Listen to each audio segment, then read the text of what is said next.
الله من الشيطان الرجيم. بسم الله الرحمن الرحيم. الحمد لله رب العالمين بارئ الخلائق أجمعين وباعث الأنبياء والمرسلين الذي بعد فلا يرى وقرب فشهد النجوى تبارك وتعالى. ثم الصلاة والسلام والتحية والإكرام على خاتم النبيين وسيد المرسلين وشفيع المذنبين الرسول المؤيد والنبي الممجد المصطفى الأمجد أبي القاسم محمد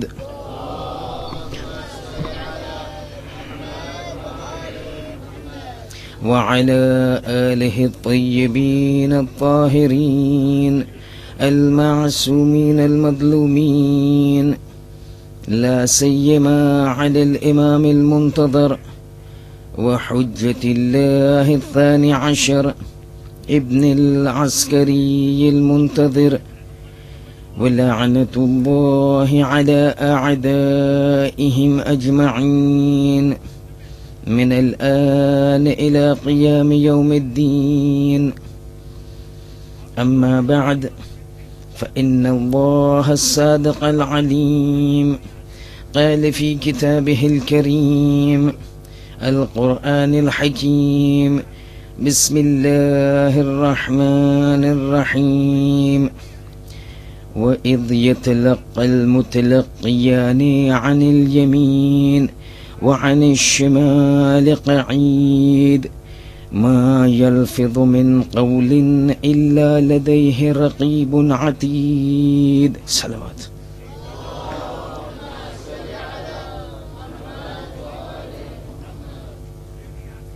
Brothers and sisters, Assalamu alaikum wa rahmatullahi wa barakatuh. Into the 7th night of our discussion. And as you must have observed that as the nights pass, we tend to move from one phase to the other in our discussion entitled Qiyamah, the countdown to eternity. Because this day, about whom we've been discussing for the past 6 nights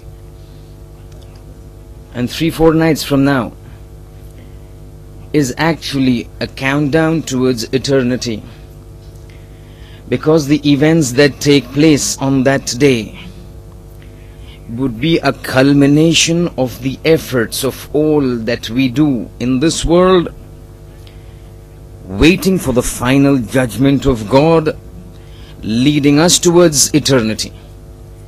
That eternity about which numerous verses of the Quran have stated. The most prominent and the most common one that most of us know is what is stated in Ayatul Kursi, Suratul Baqarah, verses 255 and 256, wherein it has always been mentioned, Hum fiha khalidun. And all this entire structure of man, from the time he has been created in the spiritual realms, and then he is brought down, and he is brought down into this world, and then asked to lead this world, and then he goes back to the hereafter, about whom it has been recommended that whenever you see somebody dying, whenever you see somebody going from this world, do not worry about him as much as you worry about yourself. And that is why it is said that when you see somebody dying, immediately call out, Inna lillahi wa inna ilayhi raji'un. The words come out, Inna, we, lillahi, belong to Allah, wa inna, we, ilayhi raji'un shall return to him. The man has died as somebody else. Those who know Arabic, the term for the third person is huwa. But Allah says at this point of time, when this man has passed, do not say he belongs to God and to Allah is his return. Remind yourself, say inna lillah, we belong to God and to him we return, because you need to take an example from the life of this man, that he was in this world before our eyes and now he's passing away. The same situation is going to take care with us. And in this entire journey, that man will go back to his Lord for that final accounting that we will again be discussing, whereupon the ruling will pass, whereupon a commitment will be made, whereupon a judgment will be decided as to this man, because he has to be hum fiha khalidun. He has to live forever and ever. The important thing is that this living forever and ever, this living for eternity, which is why the title is Countdown to Eternity. Whatever ruling takes place and it is decided now, that ruling will be with this man, adhering to this man, clinging to this man for eternity. In which house of God is that eternity taking place? Is it paradise or it is hell? In this case, we have to understand one thing very clearly, and that thing is that for God it doesn't make a difference whether somebody goes to heaven or somebody goes to hell. For him it doesn't make a difference. He's got two houses.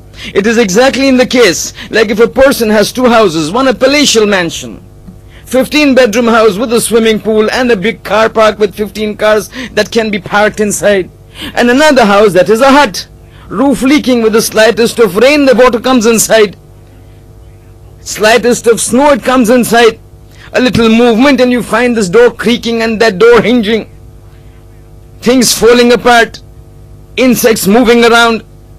Two houses. If somebody were to stay in the house, he would say, I have no problem, you stay wherever you want, I have got another location.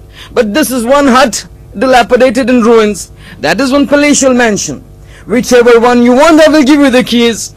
For him it doesn't matter that this person who's coming to ask for him to stay goes into a hut, the dilapidated ruin, or he goes into the palatial mansion. But it does make a difference to that man who is going into a house. Similarly is the case with Allah and with ourselves. For him it doesn't make a difference. Just as Jannah belongs to him, Jahannam belongs to him. For him it doesn't matter, he gives the permission for me to go to heaven or to hell. But it does make a difference to me, because it depends upon what I want to achieve. If I want to have those things that we are discussing, then I might want to go to hell. But no, if I want to live a life of ease and comfort, which is not the topic of this series of lectures. And if you observe that we have been focusing intentionally on the other aspect, which is adab, because in the Islamic concept of explanation and guidance, there are two means that have been used. And I've mentioned this in the first and the second lecture that we have. One is referred to as tabshir, giving glad tidings, talking about the rahmat of God, talking about his bounties, talking about his graces, talking about the favors that will come with man when he is at his merciful best. And there is another thing which is referred to as indhar, the same carrot policy and the same stick policy. But this time we have selected to select the concept of indhar, the concept of stick. Because if you look at the Quran, Quran has said, we have sent the prophets, mubashirin wa mundhirin. They've got two works. One, they are given this responsibility of warning and instilling fear into the people, mundhirin. At the same time, they are mubashirin. They are being given the responsibility of talking about the mercy of God. But when it comes to the Holy Prophet, you will find only one terminology used. And Allah says, O Prophet Muhammad, innama anta mundhir. Those who are aware with the Arabic language would realize this innama anta mundhir is a kind of an emphatic discussion, an emphasis referred to as taqeed. Allah says, innama, surely you my Prophet, anta mundhir, you have been sent as a warner. Because it is this fear that changes persons. And having discussed this aspect, that man will go back and it will be finally concluded where he wants to go, this entire discussion assumes an important significance and meaning. But I have stopped at a certain point last night. But before I can continue, there is felt a need to explain one aspect. There is felt a need to understand one of the dictates of Islam. Last Friday in the Friday prayers, in the khutbah, I had explained two of the tenets, very important keys of Islam. Today is the third one. See, when you consider the sins and the offenses committed by man, all sins, all offenses are not of the same nature. They are not of the same category. In broad sense, based on one classification, the sins are categorized into two categories. One are those sins that man performs because of his relationship directly to God. That means man as an individual animal, man as a person by himself, disregarding all his associations and relationship with people around. This man as a makhluk, with his God as a khaliq, has certain sins that he does. So for example, he lies. Lying is a sin. You are in the house, you tell your son, somebody calls up, says, Baba is not here. Happens, isn't it? Yes, it happens. That is a sin committed by man with respect to his own God. Or he does not pray salat. This not praying salat is a sin between himself and his creator. One category of sins that is associated between makhluk and khaliq, the creator and the creation. This is because man is considered as an individual animal. But man has another dimension to his life, because he's a social animal. At times, Shaykh is just Shaykh, as a makhluk, as a creation of the khaliq. He's got his own relation, he's got his own sins. He at times opposes out of ignorance, at times out of the nafsani khwahishat and desires. But at times Shaykh is not just alone. He's a father, he's a brother, he's a son, he's a grandson. In this kind of man, or this category of man, or this identity of man, in which he's a social animal, at times he commits sins that has an impact not just between himself and his God. It transgresses from the self to the other party. That means now the sins that he commits has a bearing not on just himself. It hurts the others. It troubles the others. It has an impact on the other. And when you consider these two scenarios, that's individual sins committed between God and man, sins committed which has an impact on the social life of man and on other individuals other than this person, then you find Islam behaving differently with respect to both these sins. Islam has a different way of approaching both these sins. The approach to both these sins are not same. So you will find in one category, when somebody lies, Allah says, you've committed a sin. I have told you not to sin. You have sinned. Now you have to expiate that sin. So do istighfar, astaghfirullah, and I will forgive you. You have forgotten your prayers. Do astaghfirullah. Do the qada, I will forgive you. Those who miss out their prayers, just doing qada is not enough. In addition to doing the qada of the prayers missed out, you have to do istighfar, because we have violated the rulings of God. If that istighfar is not done, that sin still stands. Now when you have this different categories, the second category in which the punishment is meted out, the sin has an effect on the others. Allah will just not say that do istighfar. So for example, you've got somebody who has stolen somebody's item. So Allah will not say just do istighfar and that punishment is finished or the sin is gone. Say first return that item, then do istighfar. In the punishments that are given out for the sins of these two categories, again we find differences. The punishment that is meted out to the second category, where a person's actions has an effect on somebody else, is severer and more severe than the sins which a person commits in the eyes of God. And that is why it is said, and we will come to this, that when a person shaheed or becomes shaheed, when a person dies in the battlefield in the way of God, all those sins that are there between God and man, Allah forgives. But the sins that a man has done to his brother, mu'min brother, or a Muslim brother is not forgiven. We will come to this. But what I want to explain is that in these two categories of sins, when God wants to approach them, either in His actions or in His punishments, there is a major difference. The importance and the severity is given to those sins in which the effect transgresses out. What was the need for this discussion? What was the need for spending 10 minutes on this? Because of this. If you remember last night, when we were discussing the punishments, and we had said that a time comes when a person being put into the grave, and all the effects, all the phenomena, all the events, all the occurrences that take place, eventually the time comes that now he has to stand up before his Lord. وَيَوْمَ نُفِخَ فِي الصُّورِ فَتَأْتُونَ أَفْوَاجًا. When the blow of trumpet shall be blown, you shall be called out in groups, in fauj, in groups. And we have discussed the tradition of the Prophet, whereby the Prophet said, at the time when people will be called out, 10 groups will be separated aside. Discussion is gone, we don't want to discuss this. At that time I had said that in addition to this tradition, there will be several other groups that will be brought out.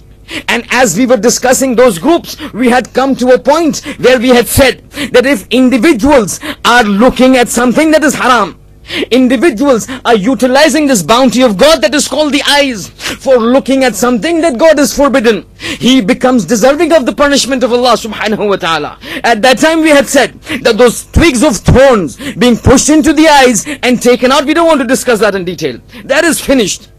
From there I want to go to 2 or 3 other sins that are not individual between man and his God, but those are the sins which has an effect on society, as a result of which the punishment that has been prescribed, the punishment that has come to us from our Masoom, is immense, extravagant, extremely intense. So when we say that people, if they look and use their eyes for something haram, that will be the punishment. Now we have subsidies, or we have the subsidiary rulings with regards to this.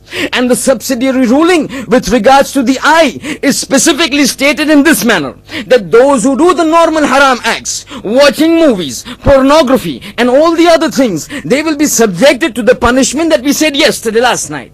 But one punishment or one sin of the eyes that have been singled out is the one that has social implications. And tradition says, amongst these people who have been using the favor of the eyes, the benefit of the eyes, the bounty of the eyes for haram acts, one of which has been specifically singled out is casting dirty looks upon the wives, upon the ladies, upon the women folk of other people. It's saying those who have been utilizing their eyes, who feast their eyes. Certain translations, if you look, it is that way. They feast their eyes upon the physical features of the women folk of somebody else. See, at one time somebody lies. At one time somebody does not fast. He just harms himself.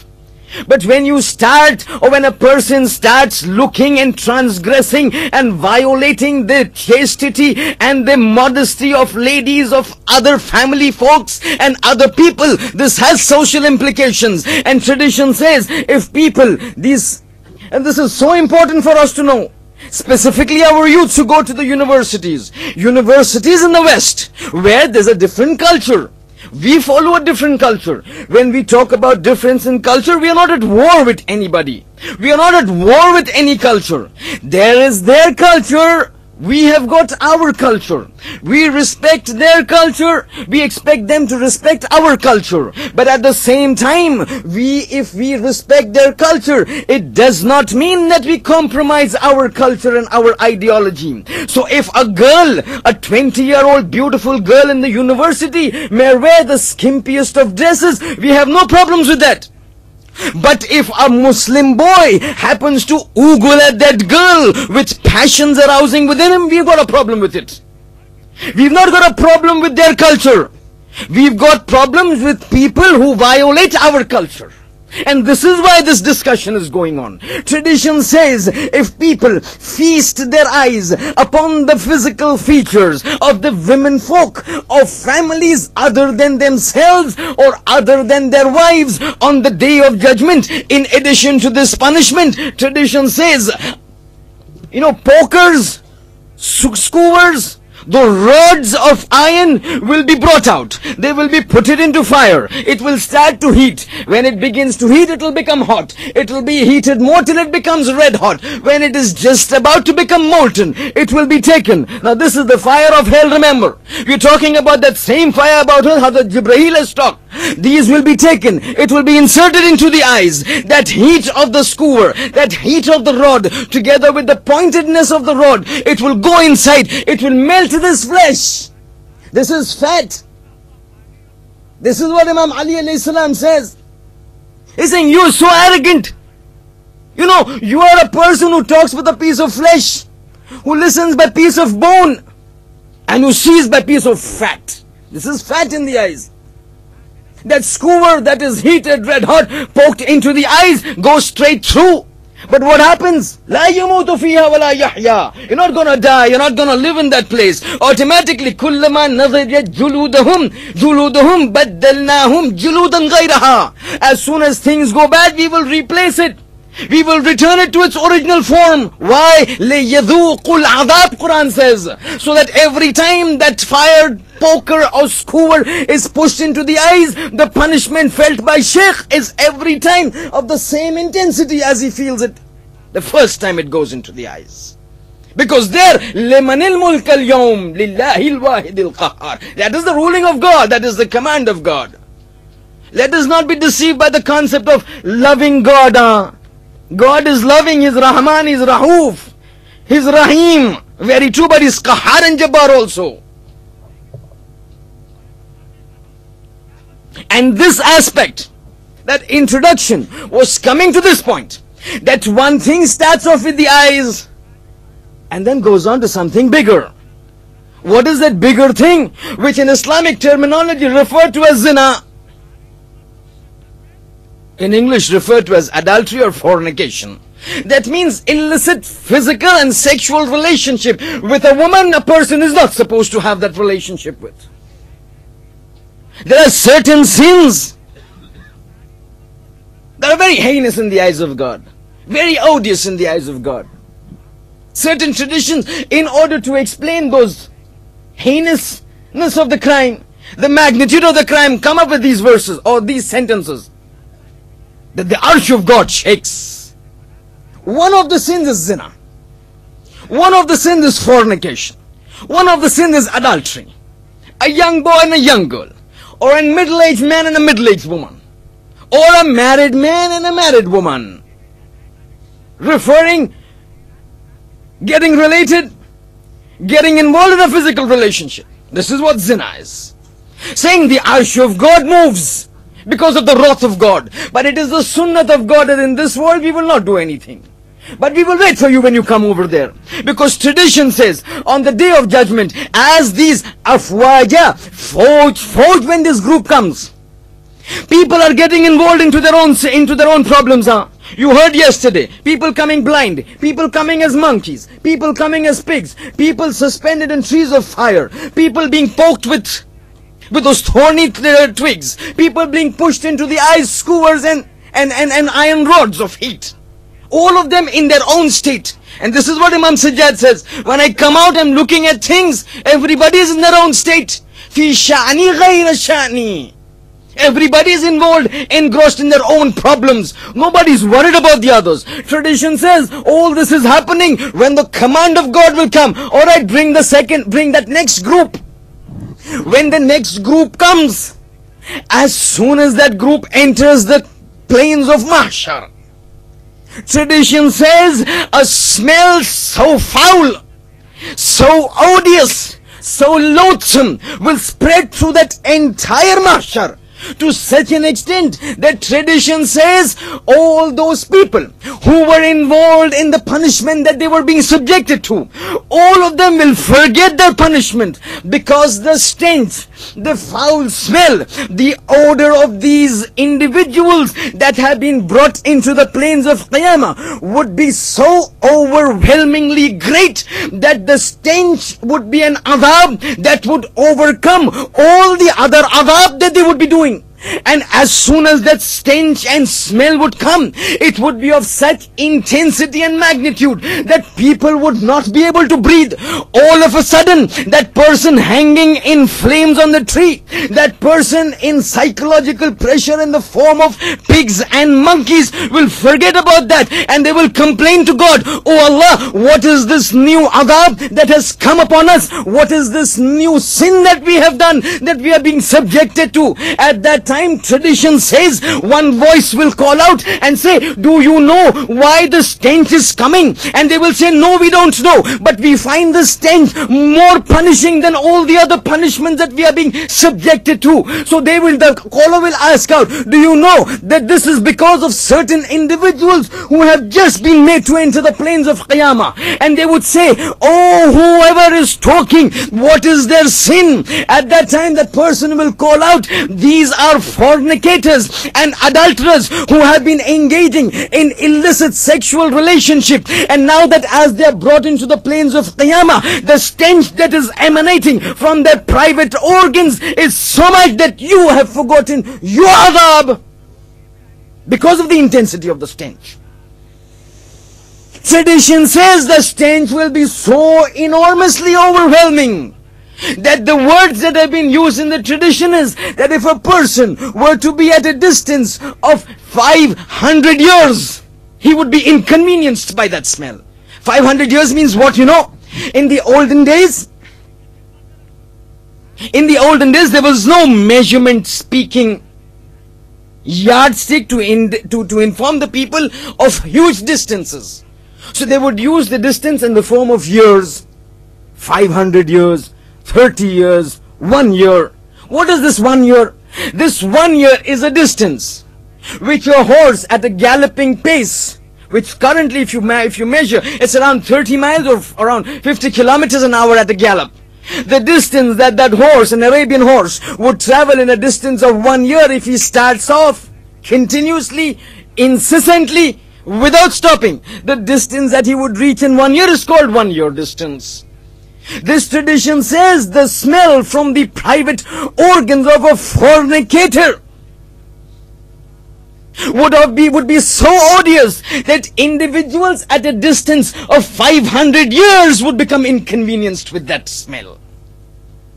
And a person who indulges in zina, once he goes to take ghusl, or if he is a non-Muslim, he goes to take a shower, when the water falls on his body, because now he's either going to take a shower or he's going to do the ghusl janaba.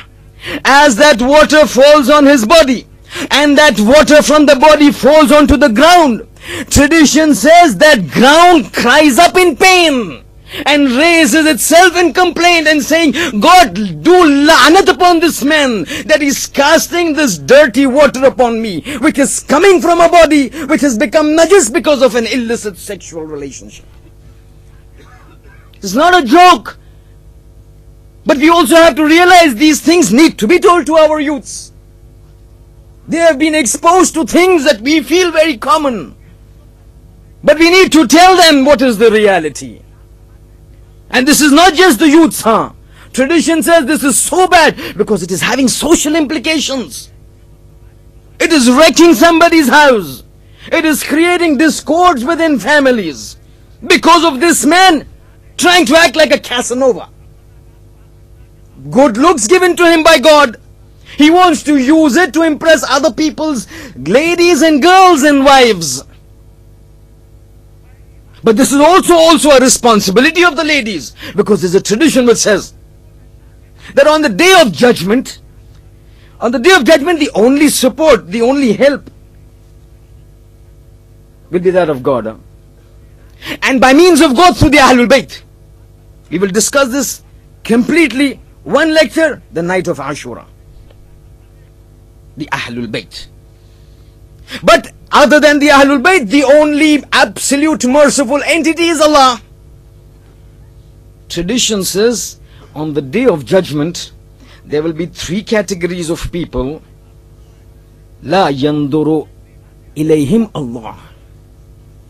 On the day of judgment, there will be three categories of people. God will not want to look at them. God will not want to talk to them. Tradition says one of those categories, because we only pick up that part of a hadith which is relevant to our topic. Otherwise we'll just keep going away. Tradition says three categories of people with whom Allah will not talk. You know what it means when Allah will not talk? When Allah will not look? We are talking about a day when we have been repeatedly stating all the reins of control lie in one hand.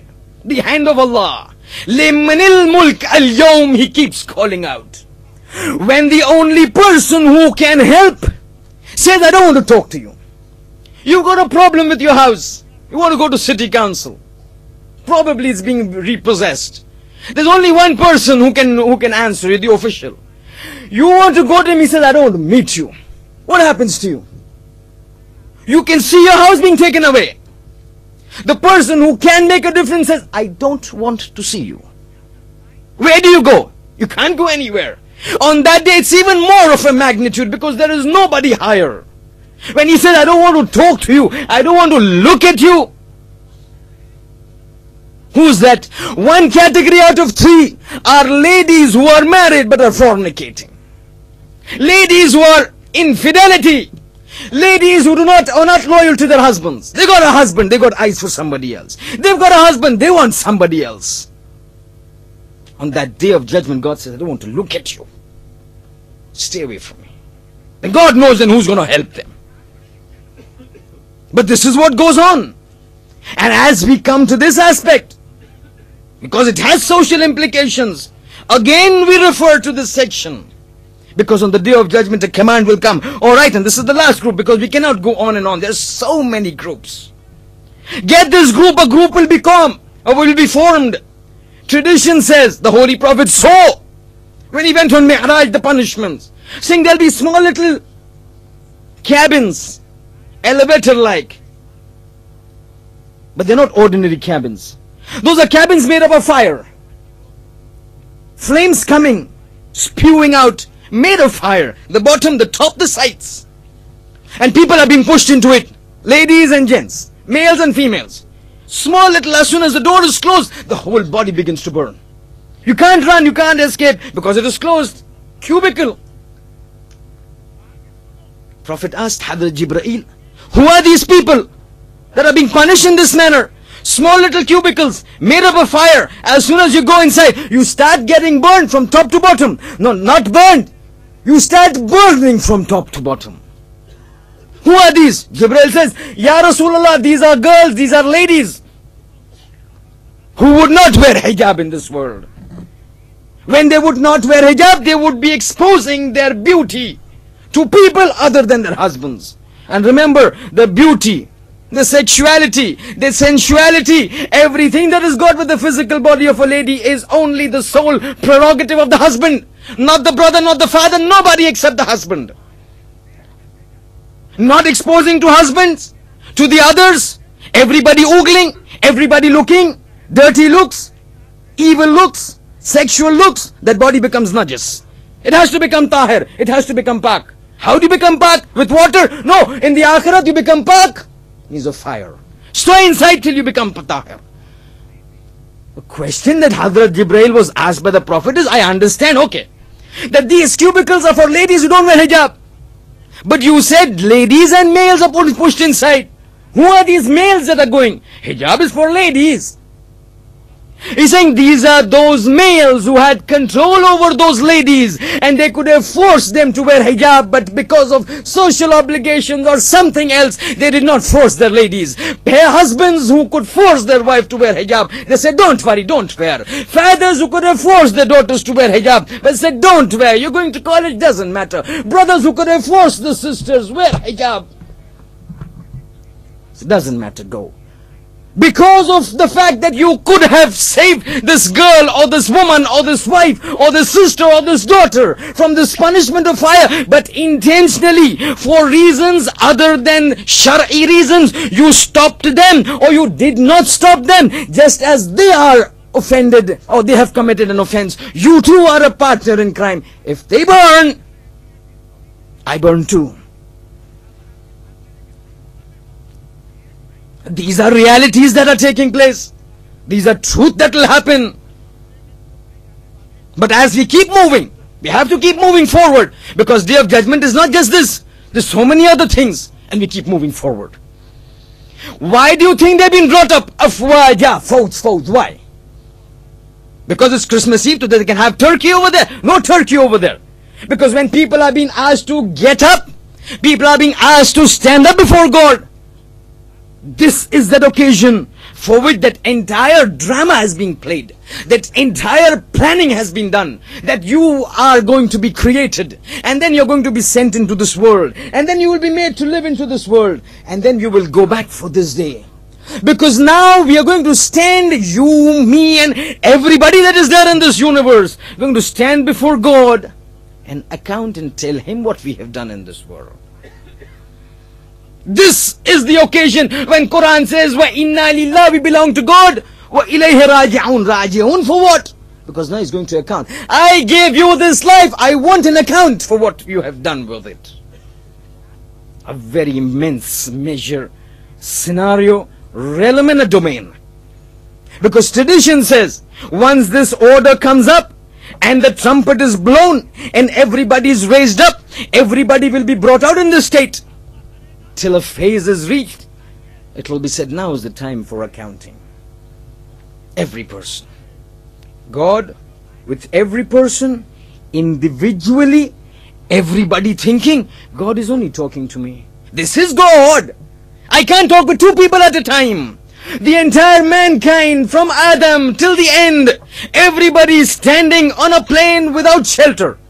On a plane which is live and intelligent, each one in its own state, being accounting his deeds to God, everybody talking to God, everybody thinking God is talking to me personally. But before that accounting takes place, there is another step. You can't have an accounting till you don't have an account book, right?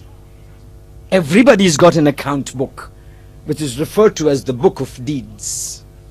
Everything that man is doing in this world, everything that man intends to do in this world, every action from the biggest action to the smallest action is being recorded by means of a camcorder and a microphone.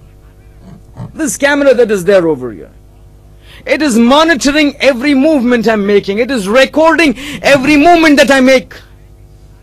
This mic is recording every word that I speak out. For how long? An hour, 10 minutes, 15 minutes? Over here, as you and me sit, and over the entire universe, wherever there is a creation of God, there is a microphone, there is a camcorder. From the time a person is born till the time he sees Malakul Maut, it is on 24/7. And various names are given to this. Every act that man does. No. Big acts, salat, written. Fasting, written.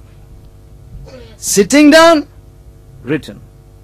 Drinking water, written. No, that is also too much. Moving your eyes, written. Looking here and there with your eyes, written.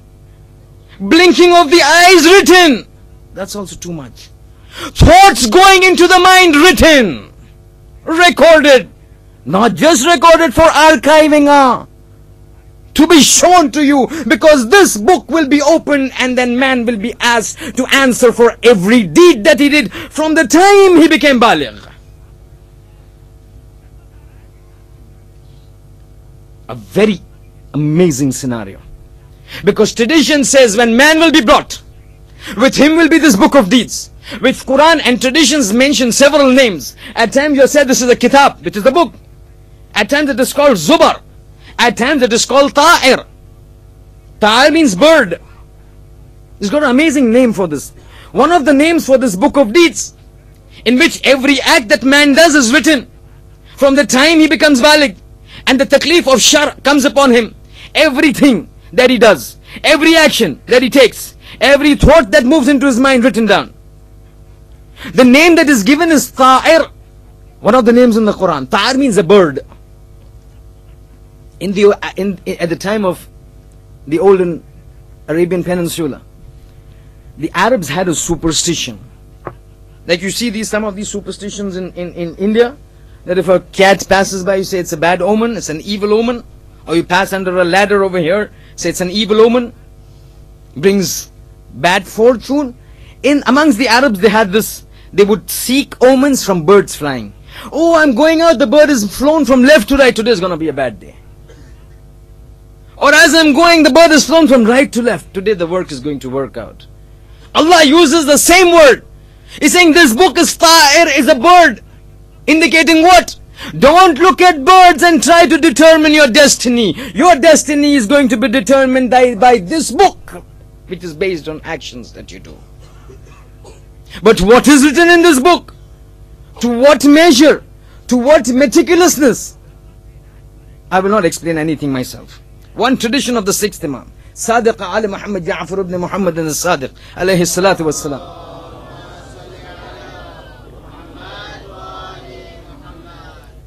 A companion sits with the sixth Imam. Says, what is this book of deeds? What will happen? How does it work out on the day of judgment? The sixth Imam says, إِذَا كَانَ يَوْمَ الْقِيَامَةِ دُفِعَ إِلَى الْإِنسَانِ كِتَابَهُ. He's saying, on the day of judgment, a book of deeds of that man, for every man that is there on that plains, the book will be given to him. And it will be told, وَقِيلَ لَهُ اقْرَأ. It will be said to him, read from this book.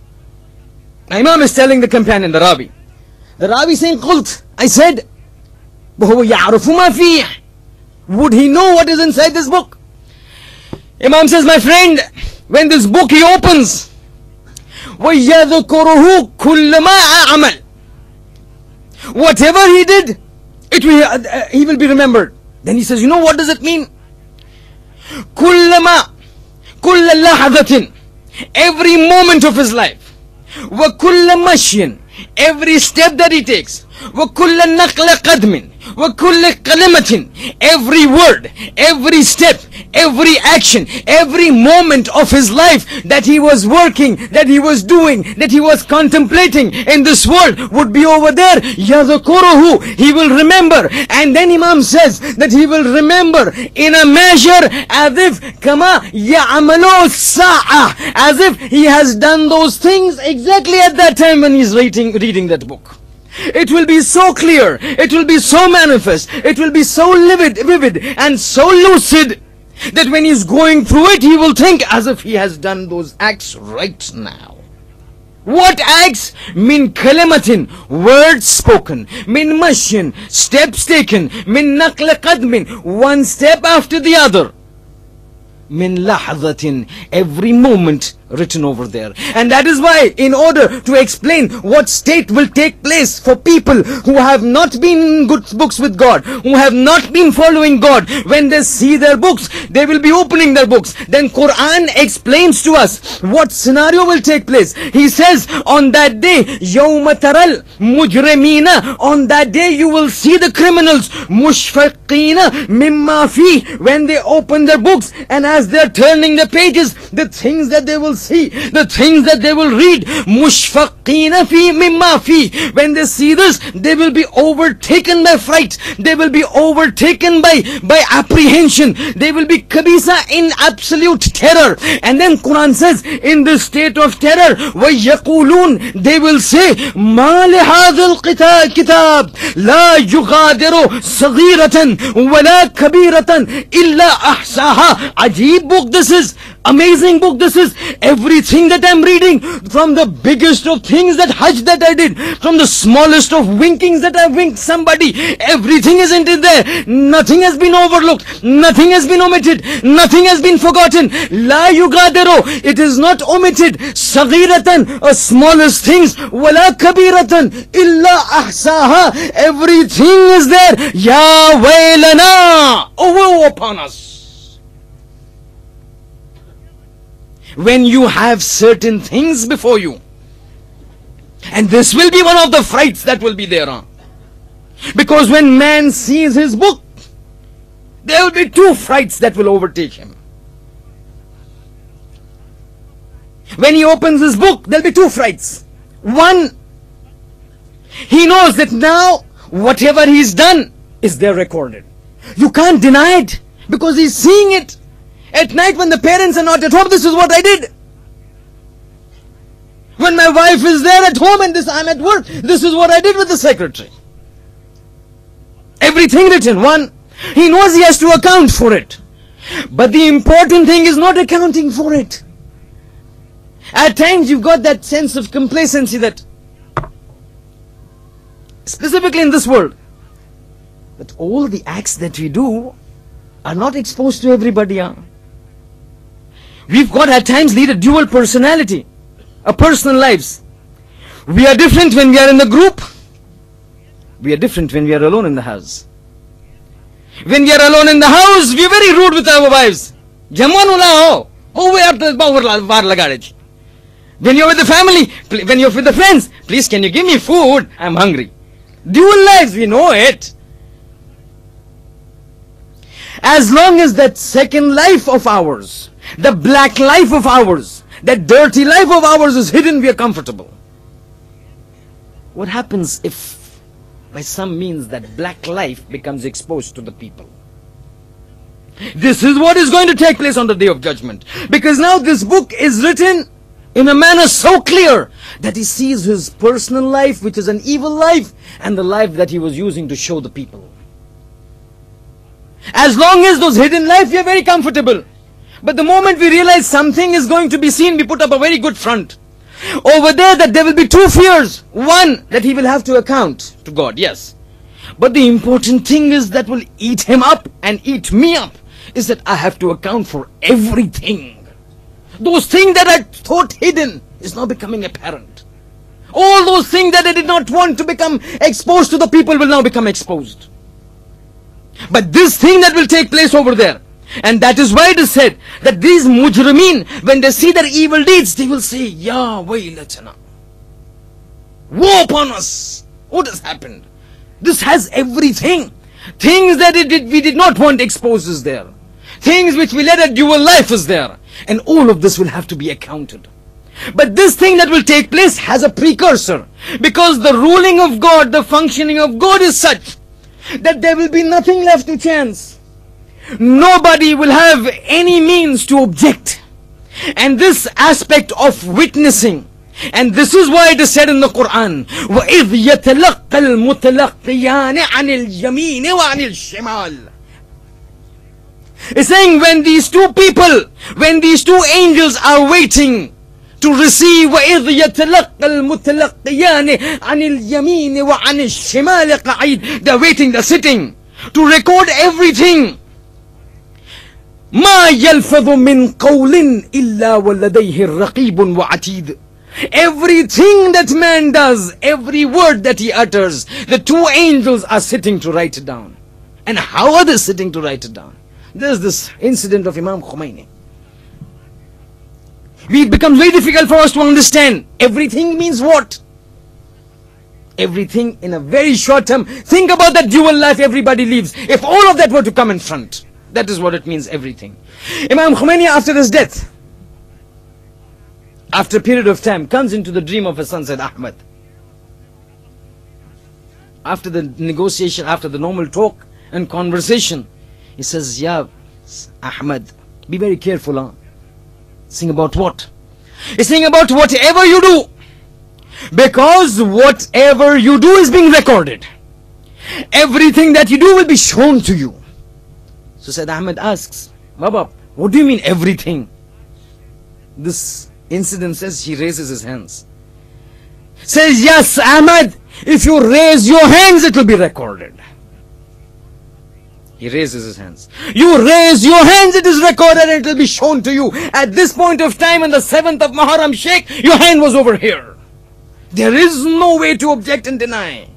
Remember what Imam Sadiq says? Every person that comes up will have two angels. Sa'iq, one who pushes the people, preventing them from fleeing. The other Shaheed, he's got this entire book. Don't deny anything. Everything that you do is there in this book. Where does the start of the writing of the book? Is it only the angels that write? Allah says no. We will make sure that there is no impartiality. Or there is no partiality, there is no bias. Tradition says this book that is written starts much before the day of judgment. Listen to this tradition. Today we've got a lot of time. Tomorrow is Saturday, Friday, holiday, Christmas Eve. You have to enjoy Christmas Eve. Hiya, let's enjoy. Tradition of Salman Farsi. Salman Farsi, who doesn't know about Salman Farsi? Because of his rank with the Prophet told him once that Salman, normally this doesn't happen with everybody, but Salman, you're different, because Salman minna Ahlul Bayt. He's saying, Salman, I will tell you one thing. Before you die, if you want to know that your death is coming close to you, you're about to die, I will give you a criterion. I'll give you a yardstick. If this yardstick gets fulfilled, then realize that your death is coming very near. Saying, Ya Rasulullah, what is that? Saying, nearing to your death when you go to a graveyard and when you give salams to the inmates and the inhabitants of the grave, one grave will split, a sound will come out, and the dead person will talk to you. Once this happens, realize your death is imminent, very soon. Now this tradition is narrated by Asbagh ibn Nubata, another very great companion of Imam Ali alayhi salam.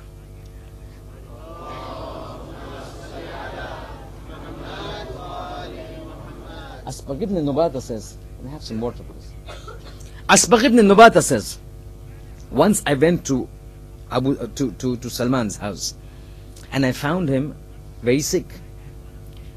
Saying, after a few days when I went again, I found him even more sick. And he happened to be in hindsight then he says, that I realized afterwards that this was the same disease in which he died. But this time when I come to Salman, he tells me, Asbagh, can you do me a favor please? Saying, yes. He's saying, I have been told by the Prophet that when my death will come, and if I go to the Qabristan and I give salams to the inhabitants of the grave, one of them would talk to me, which is an indication that I will die soon.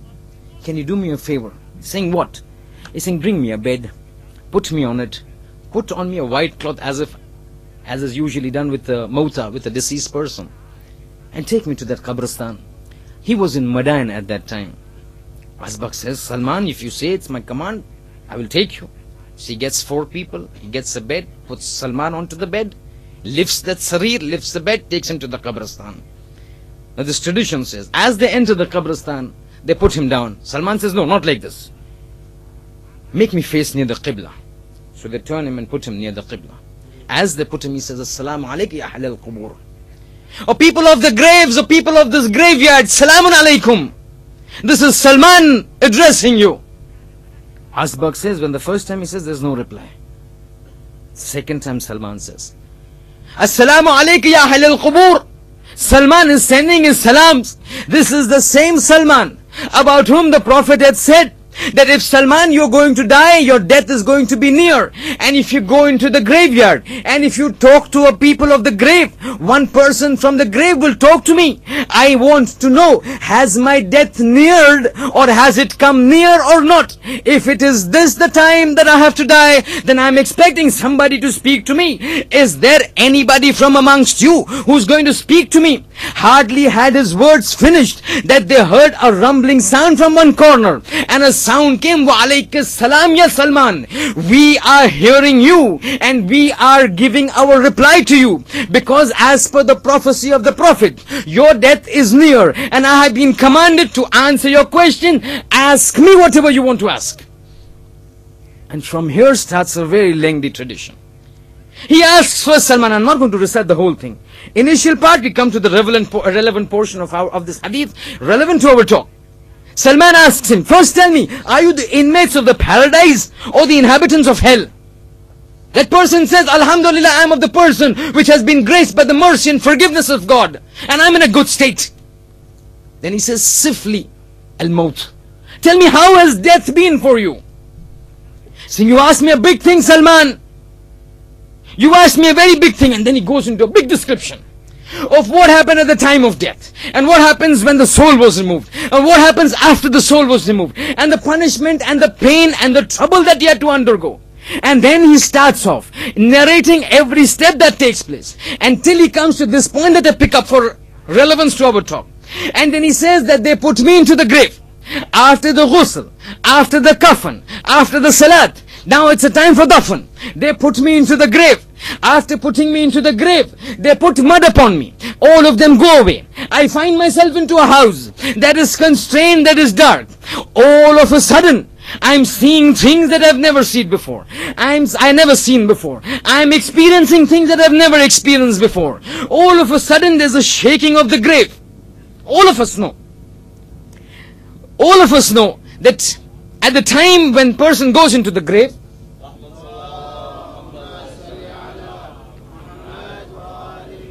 two angels by the name of Munkar and Nakir come for questioning. And this is what is said. As soon as the last person goes 40 steps, Munkar and Nakir come to ask the question. But this person from the grave is narrating something else. He's saying, Ya Rasulullah, after I was put into the grave, before Munkar and Nakir come, another angel comes inside by the name of Ruman. Detailed description I have mentioned in my Majlis in Dar es Salaam. Just a small little reference. This is that same angel which Imam Sajjad in the book As-Sahifa Kamila in dua number 3, which is a specific dua in which he sends salam on the major angels of Allah. The four angels, Mikael, Jibrail, Israfil and Israel. And then all the Hamalatul Arsh, those angels that carry the Arsh of God. And the angels who are referred to as Al-Malaikatul Muqarrabun. He's sending salawat upon them. And then amongst the course of this, he says, وَعَلَى إِسْرَافِيل صَاحِبِ السُّورِ الشَّاخِص, and salawat upon Israfil who will blow the trumpet. And then he says, وَعَلَى مَلَكِ الْمَوْتِ وَأَعْوَانِهِ, and my salams upon the angel of death and his companions. وَعَلَى مُنْكَرٍ وَنَكِيرٍ, and then he says, وَعَلَى رُومَانْ فَتَّانَ الْقَبْرِ, and my salams upon this angel by the name of Ruman. Before Munkar and Nakir comes another angel by the name of Ruman. This person or this angel's job is to create a dossier, is to create a file for this man to be given to Munkar and Nakir for them to take on after this Ruman is left. Now this man is telling Salman Farsi, this tradition very authentic, very prevalent, Usulul Kafi, Wasailu Shia, Bihar Lanwar, references available with me. Person is talking to Salman Farsi and he is saying that when Ruman comes into the grave, he pushes my hand, he catches my hand and picks it up. Now when I was sleeping, he raises me and I'm in a sitting position. As I'm in a sitting position, I'm wondering, what is he going to do? Because I was expecting Munkar to come, Nakir to come, to start the questioning. This angel, I did not know. This angel comes, catches my hand, makes me sit in the grave, dark, alone. I'm sitting, terrified, don't know what is going to happen. At that time he shouts out, right. So I asked, right what? He's saying, right whatever you did in this world. I said, write whatever I did. I lived for 60, 70 years. What do you want me to write? Saying everything, every second, every moment, every lamha, every kalima, every nakhl qadam, every step that you take, write it down. Saying, I don't know, I don't remember. Saying, I will dictate, you write. Saying, how you dictate to me, how do I write? I don't have a page. Saying, as soon, he's telling Salman this, as soon as I said this, he steps forward. He picks up my kafan, tears out my kafan. Saying, this is your paper. He's saying, how do I write? Where is the pen? He's saying, Sabbabatu ka qalamuk. This finger is called Sabbaba in Arabic. Saying, this is your qalam, this is your pen, write. If you start writing, this will write. He's saying, this is the pen, where is the ink? He's saying, your saliva is your ink. Take the piece of kafan, put that finger into the mouth, pick up the saliva and write whatever I'm telling you. And he's telling me, she's telling Salman, I was made to write every single act of goodness that he would dictate. I would take the finger, put it into my mouth, take the piece of kafan and write, and it would write. And I would keep writing, and I would keep writing, and all the good deeds that he would dictate to me, about me. Some I remembered, some I didn't remember. Big things I remembered, Hajj I remembered, Sadaqat I remembered, Ziyarat I remembered, but little aspect. Walking on the road, putting hand on an orphan's head, walking on the road, moving a stone so that others are not inconvenienced. Small things that I would forget, he would remember. He said, write down, on this day you moved the stone. Write it is a good act. On this day you moved your car so that the others could pass. A good deed. Write it down. Things that I did not remember, he would dictate. As he would dictate, my pleasure would increase, my happiness would increase, because all good things are being mentioned. Till a time comes when all the good deeds finish. Now he says, I'm going to give you the flip side of the coin. All evil acts that you did, write it down. Oh, on this day you did this, write it down. On this day you look at this woman, write it down. On this day you hit this person, you kicked this person, did ghiba of this person, you slandered this person,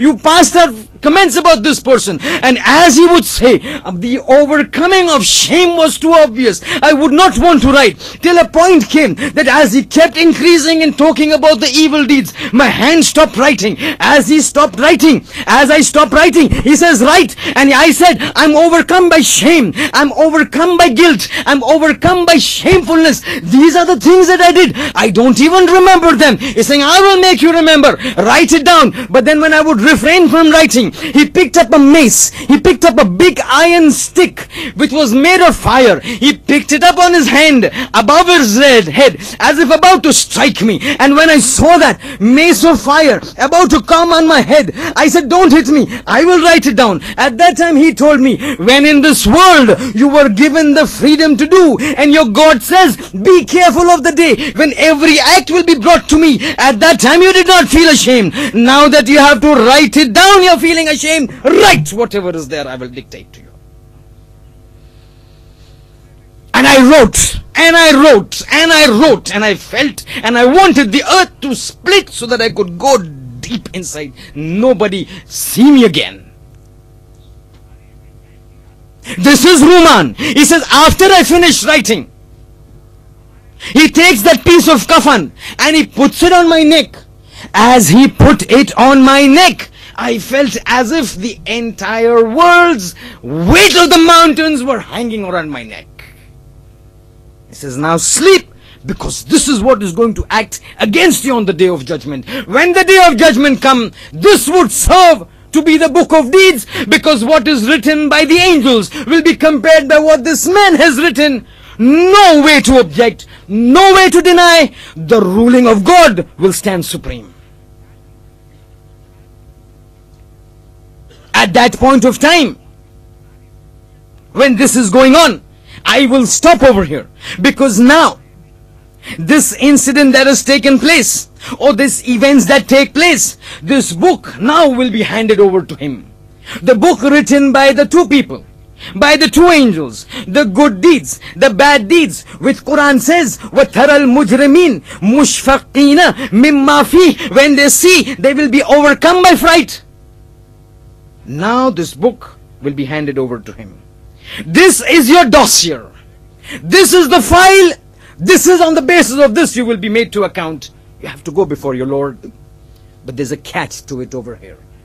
Because the manner of giving the books will be different.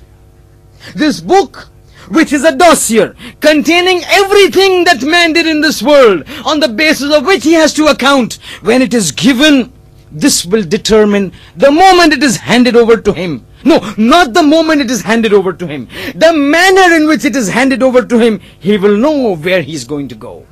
Because tradition says this book of deeds will be given to the sinners in a different manner as opposed to the righteous persons. When it comes to the righteous persons, when it comes to people who have been obedient to Allah, when it comes to the people who are good, Quran says the book will be given to them in the right hand.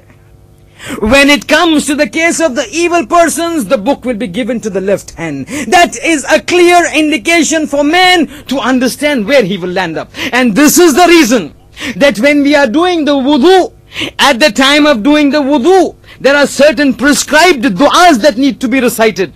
When you're washing the face, there is a dua to be recited. When you're washing the hands, it's the dua to be recited. When the left hand is washed, there's a dua to be recited. Refer to those du'as. People in the madrasa, the boys would know. The madrasa teachers would have taught them. When you wash the right hand, you say, translation I'm giving, mafhum I'm giving, that, oh Allah, I'm washing my right hands on the day of judgment. When you're going to take me for accounting, give the book of deeds in my right hand. And when person washes the left hand, we plead to God, oh Allah, I am doing taharat for your sake, to come before me. As I wash my left hand, I beseech you and I plead you, do not give me the book of deeds in my left hand. Because the moment it is given to me in one of these hands, I know where my eternity lies, the countdown to eternity. And as soon as this book comes, the manner in which it will come a little later. But there are certain things that I just want to rewind. Because there are questions that are coming. That is there any solution for all this? Is there any way that we can excuse ourselves from all this? Is there any solutions by means of which we can gain salvation? Yes. Right now we stop. Over here. Book of deeds given to the sinners, given to the pious persons. Their reaction we will see tomorrow. How the pious person will react upon receiving it in the right hand, we'll see tomorrow. What will be the words stated by the sinners when they get it in the left hand, we will see it tomorrow. But right now a little rewinding of tape. Because you remember we started in the first night about death, and then slowly we moved towards the day of judgment. I want to go back. You know those punishments that we discussed about the graves. But God in His mercy, and as we've been mentioning, we are not going to touch immensely on the mercy of God upon the salvation, because this lecture will be going on the basis of Innama Anta Mundir. You are a warner. Whatever is being warned, whatever things need to be stated to be warned, we are stating. But as we are going, few instances we will talk, which will explain how certain punishments can be avoided, how we can gain salvation from the punishments of the grave, how we can get salvation from the fright of the Qiyamah. The final lecture of Shab-e Ashur will be discussing on that entire aspect about the Rahmat. But that will only be confined to the Wilayat of Ahlul Bayt. Because if we were to talk about all the Rahmat of God and all the bounties of God in the grave, in the Barzakh, in the Qiyamah, in the Jannat, it would require another 6 to 7 lectures, which we do not have. So we pick up one aspect and discuss it in detail. It is said, and if you remember, when we talked about the punishment of the grave, and those instances when the grave would be filled up with fire, and the snakes would come, and the fishar-e qabr, hatta taltaqiya adla'ahu, hatta the ribs meet each other. There have been instances where people, where the Masumin have told us, certain actions serve to protect a person from these punishments. Certain actions protect us from these punishments. One is an action that I want to tell you. And I'm going to give you very simple ones. Not those very high funda ones that you might find very difficult to do. But at times, unfortunately, even those little things that have been told to us, we consider them so trivial that we say, significance of this. But listen, today is Shab-e Jumu'ah, right? Tomorrow is Jumu'ah. on the day of Jum'ah, there is a prescription, recommendation in the Tawdih al-Masail, the ghusl of the day of Jum'ah. This is one ghusl that people take very lightly. Janabah, everybody wants to do it, because you cannot pray without that ghusl, right? Ghusl Jum'ah, because it is mustahab, people take it very trivial. They go to the shower, they don't make the niyyah. Tradition says this punishment of the grave, you want to ward off, one of the ways, persist in ghusl Jum'ah. How long does it take to do ghusl Jum'ah? But the fact is that when things are told, we tend to take it so trivial. Say, ghusl Jum'ah was so chibana. Nobody remembers. People remember. Majority don't remember. Tradition says one way to protect a person from the adhab of qabr, ensure that you regularly perform ghusl Jum'ah. How long does it take? Everybody takes a shower. It's just a matter of doing a niyat and 2-3 minutes of emphasis to ensure that the format is followed. But tradition says somebody who does ghusl Jum'ah every time persistently will be safe from the adhab of qabr. One, this is action. One is recitation. It's like salat. In salat, salat is made up of two things: af'al, standing up, sitting down, and adhkar, speaking out. So you recite alhamd, you recite kul huwallah, adhkar. You do ruku, you do sajda, af'al. Similarly, one fail, ghusl Jum'ah you have to do, one recitation, tradition says. But I will not tell you the recitation now. I will tell you an incident. I hope another 5-10 minutes will not make a difference, right? Christmas Eve. Once at the time of the Holy Prophet, the Prophet is in the mosque. It's time of Maghrib. Maghrib prayers are finished, he's waiting for the Isha prayers. All of a sudden, one of the companions of the Prophet comes running in a very aggravated state, overcome by anxiety, overcome by fear, apprehension, completely tensed. He comes into the mosque straight to the Prophet.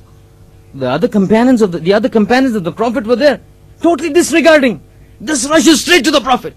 The companions, wonderstruck, he never behaves like this. Whenever he would pass, Salamun alaikum wa rahmatullah, how are you, kaif al-hal? Now nothing. Head disheveled, state of anxiety, fear, enters the Masjid al-Nabi, straight to the Prophet. Ya Rasulullah, Salamun alaikum, I've got a problem. Am I overcome by jinn? This is his question, huh? First statement after salam. Have I been overcome by jinn? Prophet says, what is wrong? Tell me. He's saying, no, I think I've been overcome by jinn. I want to know. What do you say? Have I been overcome by a jinn? Prophet says, calm down. Tell me what happened. He's saying, I was in a particular graveyard when it became time for the Maghrib prayers. At times the Prophet separated his prayers, at times he prayed it together. He's saying, at the time of it was time of Maghrib, I went to a Qabristan near a tree. I put up my musalla and started praying. When I finished praying, I usually had this, I decided that there's still time for Isha prayers, so let me recite some surah. So I opened my Quran, came out Suratul Mulk. So I started reciting Suratul Mulk, sitting near the tree. Saying, as soon as I finished reciting Suratul Mulk, suddenly a sound came to me. Thank you, my brother. Thank you, my brother, for reciting Suratul Mulk and saving me from the punishment of the fire of the grave. I look around, I don't see anybody. Suddenly I see and sense the sound is coming from a grave. At that time, I could not see anybody. I did not see any movement. It was in the darkness of the night. A little light from that little lamp in the graveyard. I was overcome by shock. Suddenly, who is talking to me? What have I done? That suddenly, because of this recitation of Mulk, somebody is calling out from within the grave. Oh my brother, thank you for reciting Suratul Mulk, for you have stopped my punishment of the grave. Hearing this, I thought I was bewitched. I thought I was overtaken by a jinn. And so I have come to you. Ya Rasulullah, what do you think? Am I overcome by a jinn? Prophet says, no, you are not overcome by the jinn. So then the Sahabi asks him, then what was that sound? What was that sentence that I heard? Prophet says, listen, the place where you were sitting, There was a graveyard. In that grave near which you were sitting belonged to a man from the ummah of Hazrat Ibrahim. He was a sinner. He was a person who was a fasik. From the time he had died, he was in the grave. He was being punished in Barzakh. Fortunately, you happened to sit at that place and you picked up the Suratul Mulk to recite. Suratul Mulk has a quality. It has a virtue that whoever recites Suratul Mulk, at that time, that place where a person is sitting gets so overcome, becomes a place of the rahmat of God, that not only the person who recites Suratul Mulk gets encompassed by the mercy of God, but the people around a certain radius where this person is reciting Suratul Mulk becomes encompassing of that rahmat that is overflowing as a result of recitation of Suratul Mulk. When you recited Suratul Mulk, the mercy of God came down in such measure that not only were you encompassed, but that inhabitant of the grave also became encompassed with the mercy of God, as a result of which his punishment was taken away. Suratul Mulk. You read Suratul Mulk, hardly 7 minutes it will take. It's recommended to read it every night before sleeping. A big task. You say, give us some solution that we shall be saved from the punishment of the grave. Hope this is the solution for the punishment of the grave. But something we have to apply. Everything is not a magical wand that we just move it and the punishment goes away. Something has to be done. One, Ghusl Jumu'ah. Second, Suratul Mulk. Recite Suratul Mulk. It is said, Nuzulur Rahmah. Mujibul Nuzul Rahmah. You recite Suratul Mulk, it becomes as a shower of Rahmah coming. Not only upon me, I'm reading, but if my wife is there, it will encompass her. If my children are there, it will encompass us. And it is always recommended that when something is being done of this nature, when something is being done of goodness, don't do it alone. Don't do it alone. Call your wife, come. Shabi Jumu'ah. After the Majlis, you go home. You have to recite Hadith Kisa. If you recite Dua Kumal, very good. But you want to do some more amal, don't do it alone. Call your wife, sit down. Not for the wife, for the children. Call your children, sit down. These little children, again I keep emphasizing, you and me recite Dua Kumal, Ziyarat Waratha, the Ziyarat of the Abul Fadl, of Ali Akbar, of the Shohada, of everything. Because of what? We learned it from our stomachs, the stomach of the mothers. No. When the fathers would read, they would call us, sit down, Sheikh. That time Sheikh was not Sheikh. Sit down and listen. That's what we need to do. Because this is what has been taught to us by the Ahlul Bayt. Last night we discussed two of the children. Today there's another one. Shah Qasim.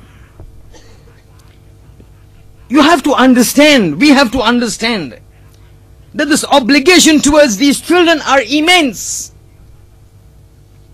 People would go to such extents to make sure that the children are brought up nicely. You just don't sit with them when you're watching serials and when you're reciting Quran, you let them play video games and you recite the Quran. Or I recite the Quran. I tell myself, because this pulpit that I'm sitting, it is not for you.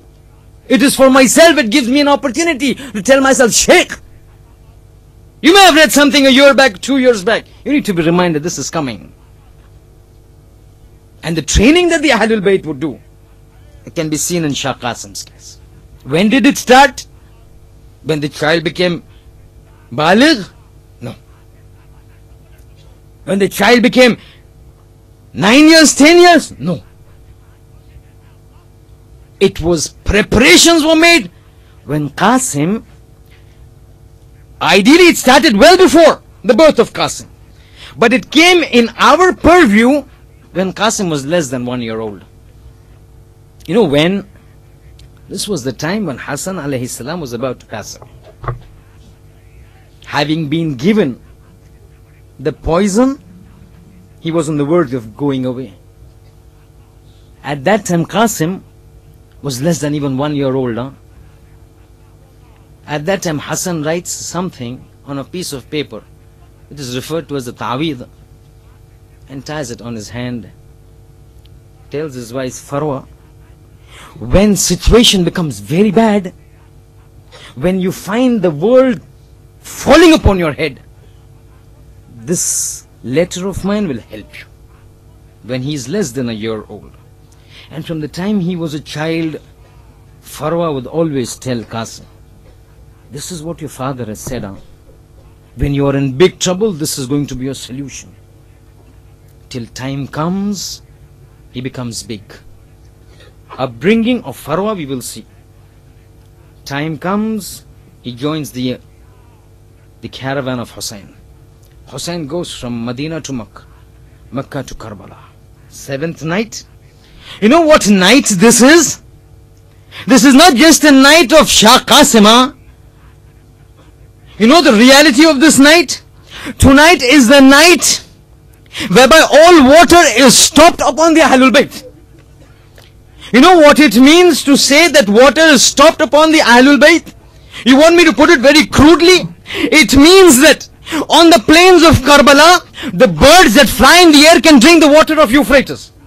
The animals in the wilderness can drink the water of Euphrates. The insects that grovel into the sand can drink the water of Euphrates. But Sakina cannot drink the water of Euphrates.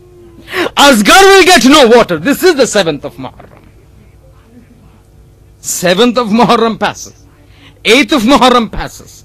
9th of Muharram passes. 3 days no water. Sakina is still 3-4 years old. Asghar is 6 months old, huh? You want to know what happened to Asghar? Not tonight. Shabi Ashura I will tell you. 3 days of no water, what happened to Asghar I will tell you. But right now, it's the night of Ashura. In this time of night, the entire camp of Hussein at the time starts humming like the humming of the bees. Tradition says, sounds would come as the humming of the bees. Means what? Some people reciting the Quran. Some people reciting the dhikr. Some people reciting dua. Some people reciting salat. Humming of the bees. All engaged in worship. Till such a time that Hussein calls all of them. 2 things he does. He calls them, come. First of all, again the same thing that I mentioned at the time of Habib ibn Madahal. He's saying, look, you are not required to be with me. They don't want your blood. They want my blood. Go. He switches off the light. I give you an opportunity. Don't feel ashamed. I'm switching off. Nobody will see you going. Go. Save your life. Nobody goes. See, Yabna Rasulullah, what is life for us after we have left you? And if you have died, then what is this life for us? Nobody goes. Then he says, now that you have decided to stay with me, I'm going to tell you. He starts calling out the list of shuhada. He's saying, Habib, you're going to become shaheed. Muslim ibn Awsada, you're going to become shaheed. Zuhair, you're going to become shaheed. Burair, you're going to become shaheed. When the entire list was taken, suddenly a small sound comes from the corner. Uncle, what about me, Qasim? Is my name not on the list of people who are going to become shaheed? Imagine what would have happened at Hussein's heart. Tell me. The son of the brother is asking him, will I be dying tomorrow? He calls him, hugs him, and he says, Qasim, before I answer you, tell me one thing. We want to know now how training of children should be. Listen. He asks, I will tell you about your shahadat afterwards. You answer my question first. Tell me, kayfa indaka al-maut? How do you perceive death in these circumstances that you're asking me, will I become shaheed?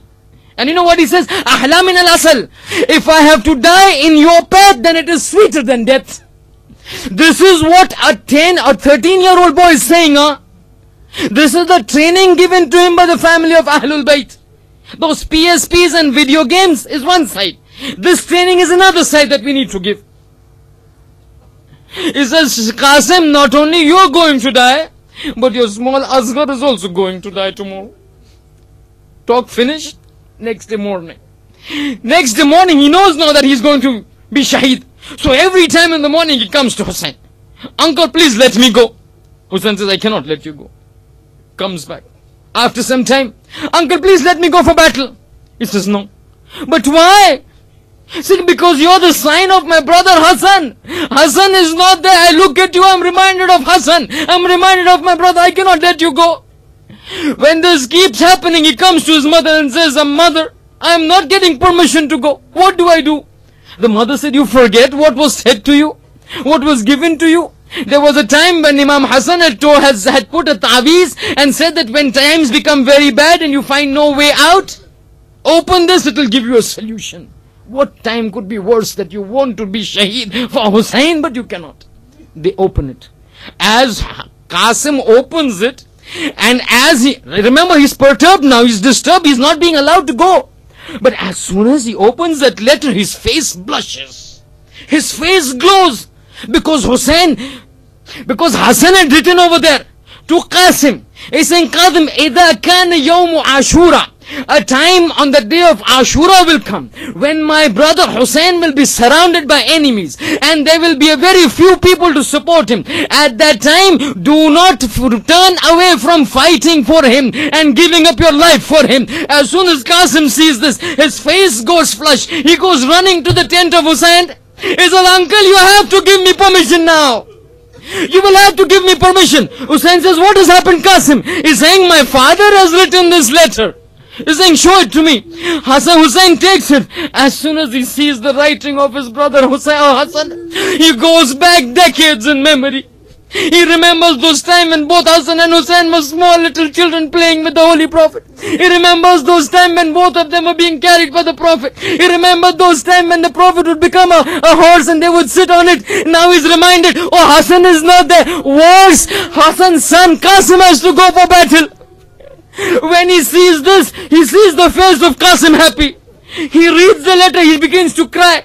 At that time when he sees the Imam Hussein crying, Qasim begins to cry. Tradition says both hug each other and they cry.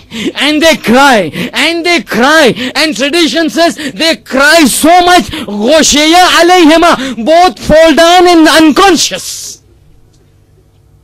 Nowhere on the battle of Karbala or the plains of Karbala you would find Hussein having fallen down unconscious except this occasion. Because now he realizes the only sign of his brother Hassan is going to die. But now when he sees that letter, he realizes this has been the ruling of Imam Hassan. He calls Zainab and says, Zainab, come here. Get me that little casket. What is in the casket? He opens it. He takes out the amama of Imam Hassan. Puts it on Qasim. Takes out the rida of Imam Hassan. Puts it on Qasim. Qasim is small, 13-year-old. He's not even big enough to climb onto an Arabian horse by himself. Tradition says Hussein picks him up and puts him onto the horse. As he comes out, Hamid ibn Muslim, one of the soldiers in the army of Yazid, Hamid ibn Muslim says, at this time I saw the curtain move and a boy come out, Qasim. He looked as if a moon was coming out of the tent. I'm asking you one thing. Hamid ibn Muslim was not from the companions of Imam Hussein. He was an enemy. But when an enemy says Qasim was looking like a moon, what would have gone on the heart of Farwa, the mother of Qasim? But Qasim goes onto the battlefield.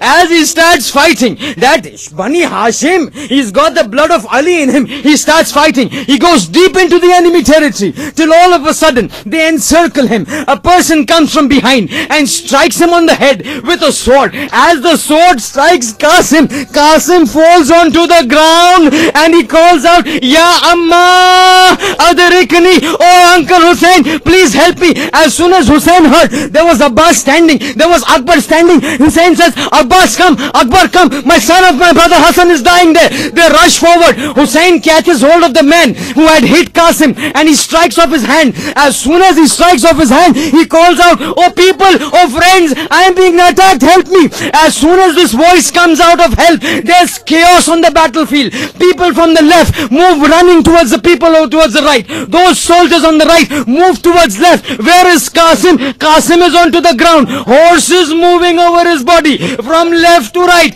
from right to left. And this is what Imam Zamana in Ziyarat al-Nahiya says, my salam upon that Shaheed whose right ribs moved into the left ribs, whose left ribs moved into the right ribs. Are Shaheed Hussein's Hassan's son Qasim is gone. Hussein goes, he sees the sign of Hassan lying, the sign of the horse's hoops on his body. This was one Shaheed who before dying was trampled. As this happens, he picks up the clash of Qasim. Hussein doesn't know what to do. 13-year-old boy, little body, delicate body, trampled by the hooves of horses. Should I take it to Farwa? Should I not take it to Farwa? He decides, let me take it to Farwa. Picks up the lash of Qasim, brings it near the tent. He's covered it with his abba. Farwa comes to know. Lash of Qasim has come. She comes up. Says, Aka, show me my son. Hussein doesn't answer. Like, Aka, I want to see my son. Hussein says, Farwa, you will not be able to bear it. He's saying, I've got enough sabr, show me my son. He opens, as he opens, she sees the lash. She doesn't cry. She calls out, Zainab, come here. Ruqayya, come here. Kulthum, come here. Sakina, come here. Give me Mubarakis. My son is trampled. My sacrifice has been accepted. The most of all, the lash of my son has been trampled like the lash of no other shaheed. Oh my Qasim. Wa Qasim. Wa musibata. سيعلم الذين ظلموا أي منقلب ينقلبون لعنة الله على القوم الظالمين. ما تسمع حسين.